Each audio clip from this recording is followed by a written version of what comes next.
Hi friends, இன்னைக்கு நம்ம வீடியோல என்ன பார்க்க போறோம் அப்படின்னா GE 3151 problem solving and Python programming உள்ள இம்பார்ட்டன்ட் கொஷின்ஸ் பார்க்க போகிறோம். ஸோ யூனிட் 1 பார்த்தீங்க அப்படின்னா computational thinking and problem solving. So மெயினாக நீங்கள் படிக்க வேண்டிய டாபிக்னா என்னென்னா இந்த பில்டிங் பிளாக்ஸ் ஆஃப் அல்காரிதம் இருக்கா. ஸோ இந்த ஸ்டேட் என்ன கண்ட்ரோல் ஃப்ளோ ஃபங்க்ஷன். ஸோ இந்த பில்டிங் பிளாக்ஸ் ஆஃப் அல்காரிதம் தரவாக படிச்சுக்கோங்க. ஸோ ஒரு தடவை இது வந்து இந்த எக்ஸ்பிளைன் கண்ட்ரோல் ஃப்ளோ இருக்கா, இதுவே வந்து எக்ஸ்பிளைன் பண்ண சொல்லி கேட்டாங்க. ஸோ உங்களுக்கு இந்த பேப்பரை பொறுத்த வரைக்கும் எப்படின்னா 16 மார்க்ஸாக கேட்குறதில்ல, மோஸ்ட்லி ஸ்ப்ளிட் பண்ணி தான் கேட்குறாங்க. அதாவது இப்போ 11A அதுலேயே 2 கொஷின், 11Bனா 2 கொஸ்டின், அந்த மாதிரி ஸ்ப்ளிட் பண்ணி தான் கேட்குறாங்க. ஸோ அதனால் ஸோ எல்லா டாப்பிக்குமே ஓரளவு நிறைய படிச்சிங்கன்னா தான் எழுத முடியும். அடுத்தது எக்ஸ்பிளைன் சூடோ கோடுன்னு ஒரு தடவை கேட்டாங்க, சரியா. ஸோ அதனால் சூடோ கோடுனா என்னன்றதை நீங்கள் நல்லா பார்த்துக்கோங்க. ஸோ இதெல்லாம் நான் கொடுத்துருக்கேன், சரின்றதை நோட் பண்ணிக்கோங்க. அடுத்து நீங்கள் பார்க்க போகிறது என்னென்னா இந்த ரிகர்சிவ் ஃபங்க்ஷன் படிச்சுக்கோங்க. அடுத்து இந்த develop algorithms pseudo code flow chart for இந்த 4 இருக்குது, அந்த 4யுமே வந்து ஒன் டைம் கேட்டுட்டாங்க போனோட, சரியா. Develop algorithm pseudo code flow chart for அப்படின்னு போட்டு இந்த 4மே கேட்டாங்க. ஸோ இதெல்லாம் என்ன கேட்டுருக்காங்கன்னு பார்த்துக்கோங்க. Minimum in a list, inserting a card in a list, inserting element in a list, guess and integer number in a range, towers of Hanoi with diagram.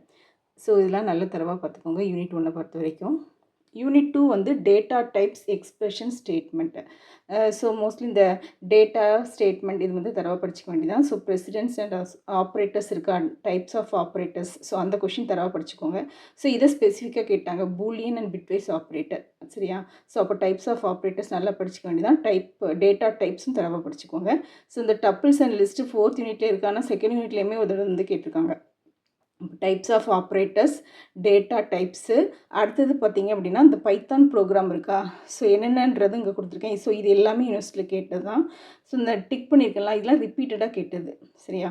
So to calculate the distance between 2 point, to convert temperature Fahrenheit to Celsius. Next இந்த இது இருக்கா, leaf இயரா இல்லையான்னு check பண்ணுறதுக்கு, Armstrong நம்பரா இல்லைன்னு check பண்ணுறதுக்கு, இந்த ஃபிபனோசி சீரீஸ்லாம் தரவாக பார்த்துக்கோங்க. To swap 2 variables. ஸோ இது எல்லாமே நீங்கள் தரவாக படிச்சுக்க வேண்டியதான். ஸோ யூனிட் 3 வந்து control flow function strings. So இதில் வந்து மெயினாக நீங்கள் படிக்க வேண்டியது இது ஃபங்க்ஷன்ஸும் ஸ்ட்ரிங்ஸ் வந்து தரவு பண்ணிக்கோங்க. ஸோ ஃபங்க்ஷனில் என்ன மாதிரி கொஷின்லாம் கேட்டிருக்காங்க நோட் பண்ணிக்கோங்க. இது எல்லாமே யூனிவர்ஸில் கேட்டு தான். Types of function arguments, types of function prototype, explain function prototype. So இந்த மாதிரி கேட்குறாங்க ஃபங்க்ஷன் ரிலேட்டடாக. ஸ்ட்ரிங்கில் வந்து explain string module, why are strings in Python immutable, explain string formats. So இந்த மாதிரி ஸ்ட்ரிங் ரிலேட்டடாக எல்லாமே கேட்குறாங்க. லீனியரி சர்ச்னா என்ன, பைனரி சர்ச்னா என்னென்னு படிச்சுக்கோங்க. ஸோ எல்லாத்துக்கும் ஒரு எக்ஸாம்பிள் படிச்சுக்கோங்க. எல்லாமே எக்ஸ்பிளைன் வித் எக்ஸாம்பிள்ஸ்னு தான் கேட்குறாங்க. Next write a Python program for, so இந்த 4 இருக்கா, ஸோ 4மே யூனிவர்சிட்டியில் கேட்டது தான். ஸோ எப்படி பைத்தான் ப்ரோக்ராம் எழுதணும் அப்படின்றத நீங்கள் படிச்சுக்கோங்க. யூஸிங் ஸ்ட்ரிங் அந்த மாதிரிலாம் கேட்குறாங்க, சரியா, யூனிட் 3ல். யூனிட் 4 பார்த்திங்க அப்படின்னா லிஸ்ட், டப்பிள்ஸ், டிக்ஷனரி.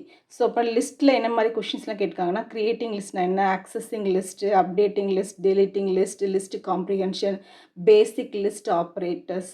ஸோ இது எல்லாமே வந்து என்னென்னா ஸ்ப்ளிட் பண்ணி மார்க் ஸ்ப்ளிட் பண்ணிலாம் கேட்குறாங்க. ஸோ அதனால் லிஸ்ட் ரிலேட்டடாக எல்லாமே படிச்சுக்கோங்க. அடுத்தது டிக்ஷனரி ரிலேட்டடாக எக்ஸ்பிளைன் த ஆப்ரேஷன்ஸ் தான் dictionary, tuple operation, Python dictionary. So இதெல்லாமே தரவாக படிச்சுக்க வேண்டியதான். பைத்தான் ப்ரோக்ராம் என்னெல்லாம் கேட்டிருக்காங்க லிஸ்ட் பண்ணியிருக்கேன், சரியா. So sort a given list, so using selection sort to sort different data types. So இந்த மாதிரி வந்து பைத்தான் ப்ரோக்ராம் எழுதுறதுக்கு கேட்டிருக்காங்க. யூனிட் 5 வந்து files, modules, packages. So file வந்து இந்த கொஷின்லாம் கேட்டிருக்காங்க. File handling, name spaces, scoping. File ஹேண்ட்லிங்லேயே என்னெல்லாம் கேட்டிருக்காங்கன்னா types, functions, operation with example, Python modules and packages. So அதோட க்ரியேஷன் என்ன, யூசஸ் என்னன்னு படிக்கணுமா. அடுத்தது எரர் ஹேண்ட்லிங் வந்து error handling, exception with argument. So இந்த 2 தியரி கொஷின்ஸ் மாதிரி கேட்குறாங்க. ப்ரோக்ராமில் வந்து இதெல்லாம் கேட்டிருக்காங்க. நான் டிக் பண்ணியிருக்கேன், இது வந்து ரிப்பீட்டடாக கேட்குறாங்க, ஓகேவா. ஸோ இந்த மாதிரி பைத்தான் ப்ரோக்ராம் எழுதுறதை படிச்சுக்கோங்க. That's all. Thank you for watching. If you like this video, subscribe our channel and follow.